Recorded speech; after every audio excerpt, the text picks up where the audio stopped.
What I'm planning to do today is a very important aspect of scientific writing or scientific communication in the form of research publications or papers. And this aspect of writing has gained momentum a great deal in last 2 decades or so. Um, and and nowadays, very, very hard strictures are in place in case somebody is found doing this academic dishonesty. This is classified as academic dishonesty, which is named as plagiarism. Plagiarism. Please keep this in mind. That's the term, plagiarism. What is plagiarism? We are going to discuss, and what constitutes into plagiarism, what happens or happened to people who were caught or found plagiarizing, how to detect this, how to avoid it, and these are some of the aspects which I'm going to deal today. So academic dishonesty is not only in writing. Before I go to the writing dishonesties, since you are very, very budding people, and you should understand, even while performing experiments, one has to be honest. There are many cases where data has been manipulated by the researcher for whatever reasons, whether the person is under pressure of performing, getting some positive data, publications, and things like that. So this is my earnest request to all of you, that never indulge into this kind of practices. See, you just record what you are observing, perform an honest experiment, and record the data. Whether it is on expected lines or not, doesn't matter. But don't try to manipulate the data in such a way that it falls in line with your own hypothesis. Okay, so please be careful on that. So with this kind of caution to you, one, while performing experiments, if somebody is caught that he has manipulated the data, he is the first one. As I mentioned in the publication also, it is mentioned who performed the experiment. So it is written there. It will be in the name of the researcher who performed the experiment. And if later on somebody finds that this data is manipulated, then it is he who performed the experiment is charged and will be punished as per the institution laws and things like that. So kindly don't indulge in future. If you are in a position to work in some lab, and even if your professor hints that he's expecting data in certain lines, and if you don't perform, he will shout and he will do anything, please don't agree. Don't come to such pressures, and just maintain your integrity and honesty. So that is one part of it. But today, what I'm going to discuss is something different. That is an academic dishonesty related to writing. When you write, knowingly or unknowingly, one commits some mistake, and those mistakes, turn out to be very, very expensive mistakes. Okay, so if you know that what may lead to this kind of academic dishonesty, then you can be careful in not doing that. Okay, so let us start looking at this issue of plagiarism. So let us first understand what is plagiarism. Okay, so I have put certain things here, which falls into category of plagiarism. So basically, if somebody steals somebody else's idea and writes it as his own idea, that is one type of plagiarism. Okay, and if you are using somebody else's writings without giving him credit, or without giving credit to the source from where you have taken, that is also plagiarism. Okay, and if you are present, or one is presenting the new and original idea, I mean, if somebody is presenting an old idea as new idea without referring to the old, I mean, of course, if you're claiming that it's a new idea, you are not going to refer the old published work. So I mean, if you are reproducing or rewriting something which is already known as a new and your own idea, okay, so all this constitutes part of plagiarism. Okay, so what is plagiarism? Plagiarism is a kind of stealing, a literary theft, you can say. How that you are stealing somebody else's idea and telling it is your own idea. You are using somebody else's production without crediting the source. You are using some old ideas and giving it as a new idea of your own. So that constitutes one part of plagiarism. In addition to this, if you are using somebody else's exact words, from the source, word by word, if you are copying, without giving a quotation mark and the credit to the author, it is plagiarism. If you are quoting from the source or writing from the source as it is, sent word by word, sentence by sentence, and without putting it as you are quoting. If you quote, you have to quote it within inverted commas, and you have to at the end give the reference or the credit, who said that. So if you are not doing that and simply copying word by word and sentence by sentence from the source, this is plagiarism. Okay, and similarly, if you are using somebody else's idea, of course, we have talked, and then also if you are not using word by word or sentence by sentence, even if you are rearranging words within that, that is also without citations. If you're doing all these things without giving credit, it is plagiarism. Means you are not copied word by word, but you have changed the words with the same meaning, so it is also. And then, of course, copying sentence by sentence and word by word. So all this basically includes plagiarism. So basically, plagiarism is nothing but copy, claiming somebody else's discoveries, ideas, writings as your own without giving credit to the original person. So that is, in general, you can take that is a serious offense.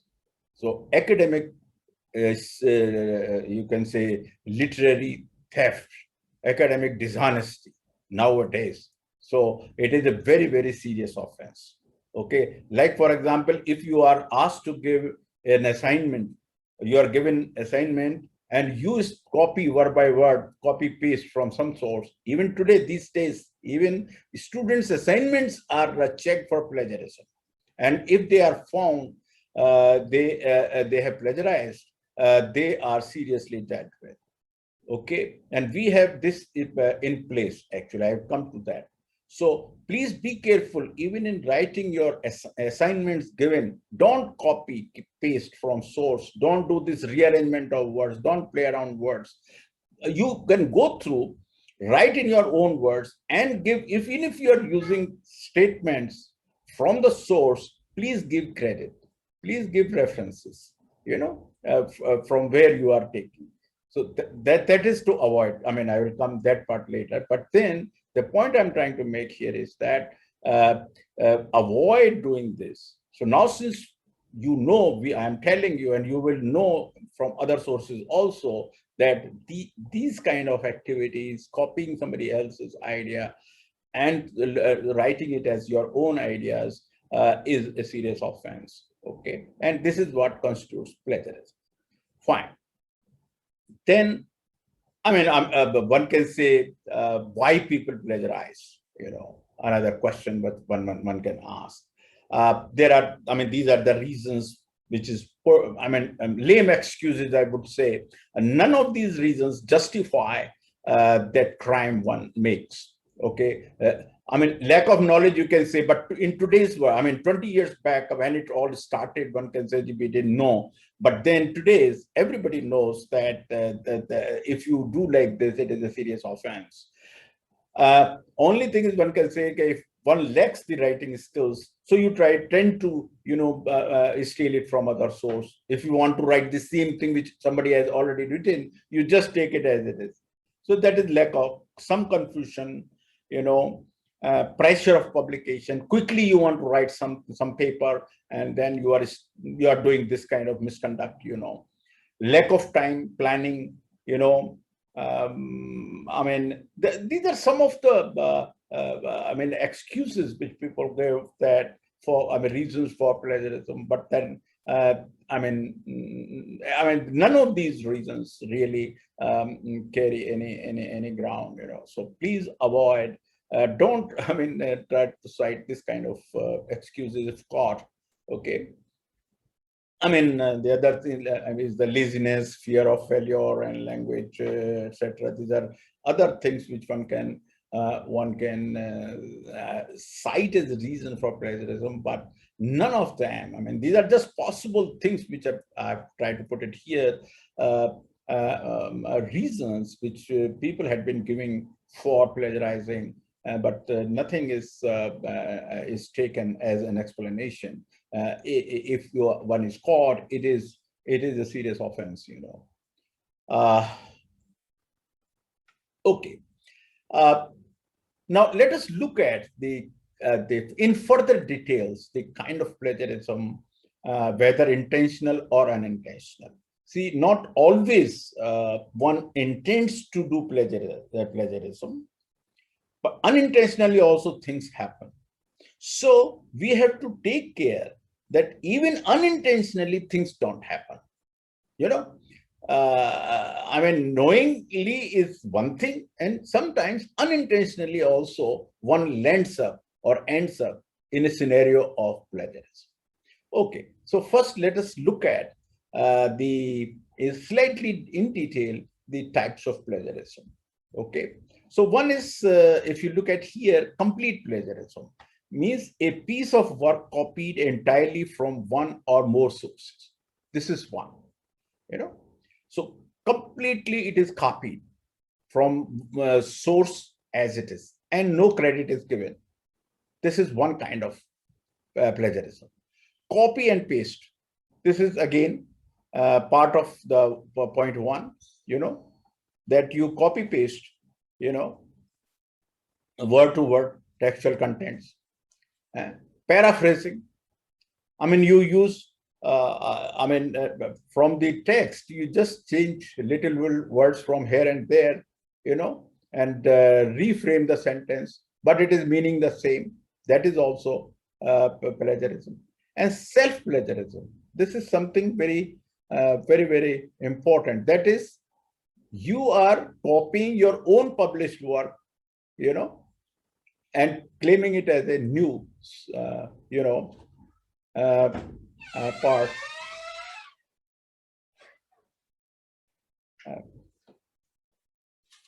New part, So that is self-plagiarism. Okay, means you cannot use your own publication, which you have published earlier, as it is in the new source when you are assigned. So you have to mention that earlier work done in this lab, and then say whatever is done, and then reference. That reference is to be given. Even if you are referring your own work, that should come. Otherwise, nowadays, even this, you will say, it is my own work, I can write. No, it is your own work, but it is already published. It is in public domain, and you have to refer that this is what has earlier been published, and now you are going beyond that, okay? Or anything which you use in support of in the current publication, the thing which you have already published need to be referred here. So self-plagiarism is also many people have suffered because of this. I will come to that part later. That idea plagiarism I have been talking about. I'm just going on a little bit in detail about what we have already discussed. So a piece of work copied entirely from one or more sources. This is idea-wise.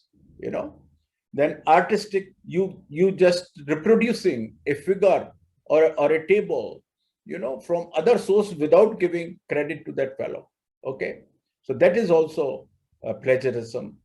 In the today's era of computer, you are again certain programs and algorithms, etc. You are using without permission and without referring. This is also plagiarism. And then translated plagiarism.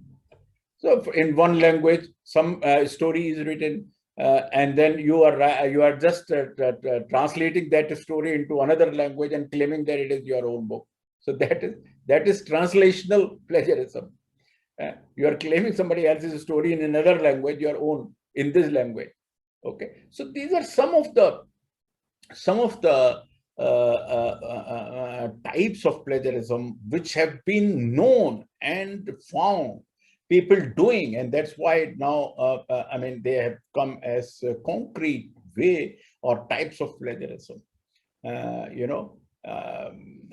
These are different categories of plagiarism.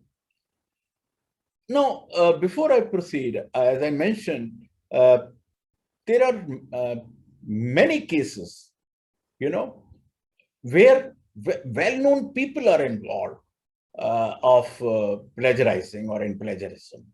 And these incidences, few instances I have picked up to just give you reference, that how high-profile people have been found plagiarizing and they have been penalized for it. This is the Society of Scientific Values in 2010. They listed, brought about many incidences, where authors were found plagiarizing, and their papers have been retracted from journals like JBC, for example. This Kundu NCCBS DBT Center hai. So this guy is found of misconduct, and his 2 papers from Journal of Biochemical Sciences are retracted. And I will tell you, most talked about, and I think you will recall, maybe as a child, this case of Professor Deepak Pendle, who is former Vice Chancellor of Delhi University. He was jailed. I don't know how many of you remember.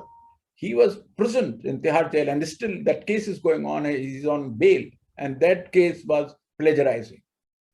So you can say that how a serious offense can be this plagiarism.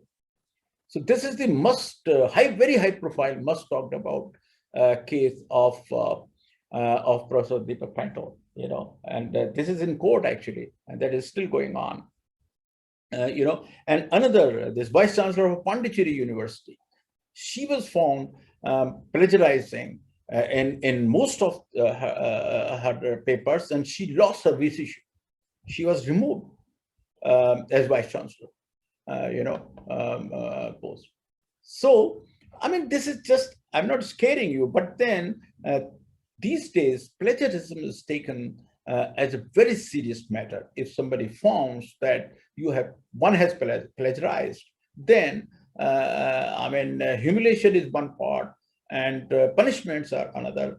That you may have to lose your job. So be careful in scientific writing.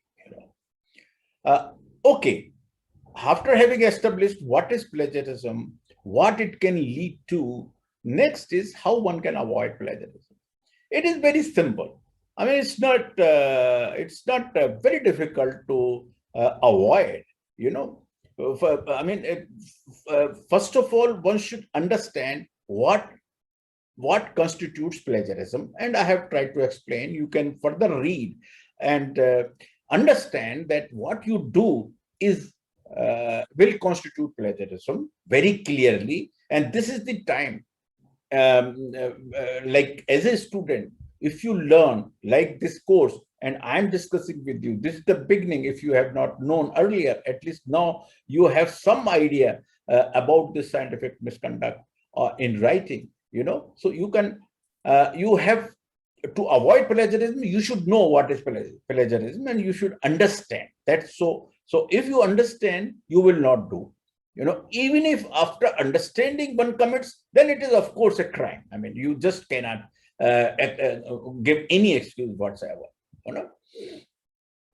So when you are using a source, always give reference, always cite that reference. Don't use any source material, idea, or language without giving due credit. Make it a habit. If you are taking something from some source, always give reference. Okay.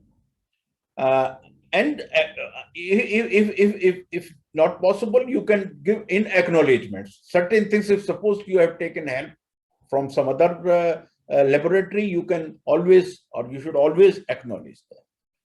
And always citation is very, very important. So the key I am trying to tell you how avoid. First, you should not yourself know what is plagiarism, and second, the bottom line here is that you should cite and refer the source of information you are using. Without that, please don't proceed in your writing. Okay, so this is the very, very simple way you can avoid plagiarism. Detection. Now, I mean, manually it can be detected. You know,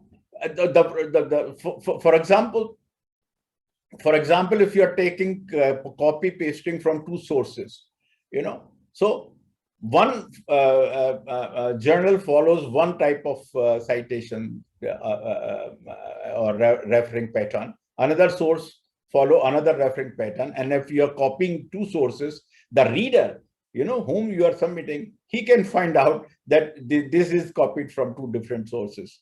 So that is one manual way of detecting. Look, okay. And then if suppose you are writing a page without any reference whatsoever, that gives doubt to the reader that how one can write one page text without even referring anything.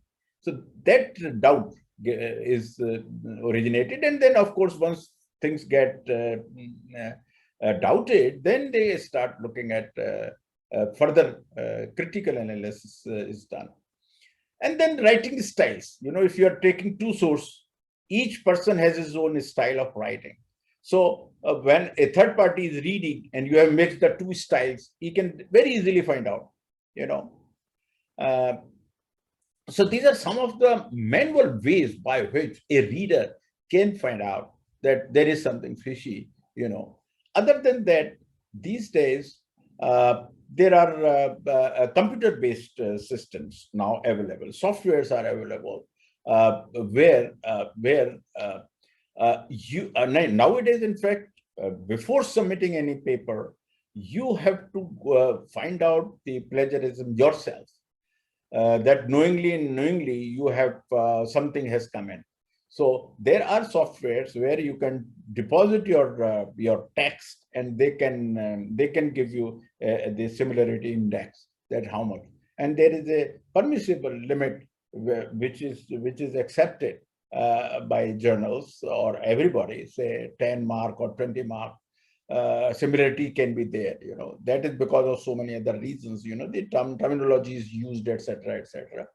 So some permissible limit is there. One can say 10%, 15%. maximum 20% similarities are okay, but other than that is not accepted, and that needs to be removed in any case by the person himself, while doing so. These days, softwares are available which can do this job. For example, I've given here some of these softwares, Viper, some are free softwares, some are paid softwares, and Turnitin is the one which is used widely, actually. And what are these softwares actually? These softwares have the depositories. So they have so many articles, in their source data bank. So when you submit your text and give your similarity criteria, find out. So they then scan through, millions and millions of things, and then give you a report. For example, this Viper, it is free. It is free, and anybody can use. And it has billions of repositories online, journals, books, and websites. So any deposited material to that for query, it is compared with, and a report is generated. As I told you, this similarity index is given. Then this Turnitin is the most dependable software, which has again billions of pages, millions of student papers, and research publications, books, journals. So more is the broad base repository, best would be the report. It's like that. So they keep on adding. So these are all paid, actually. One has to pay for this to use these kind of softwares. A lot of efforts get in here. Fine. So there are ways. Like now, coming back to, if you have written a manuscript, before submitting for publication, you can go to these places in these softwares and check yourself that whether by any mistake you have done something which can be later on can give you problem. So if you are satisfied, you can submit it to journal. In fact, journal themselves ask you to give that summary report, or they independently carry out a plagiarism check themselves, and get satisfied. Prevention strategies, see how to prevent. So prevention strategies means there has to be a policy of institutional policy, national policy, in place, and everybody should know that if you this is a dishonesty, malpractice, and if one is found doing it, he or she will be punished. So everything should be in place, actually, and it is meant. Sorry, I got disconnected actually. So let me get back here. Fine. So I was talking about prevention strategies.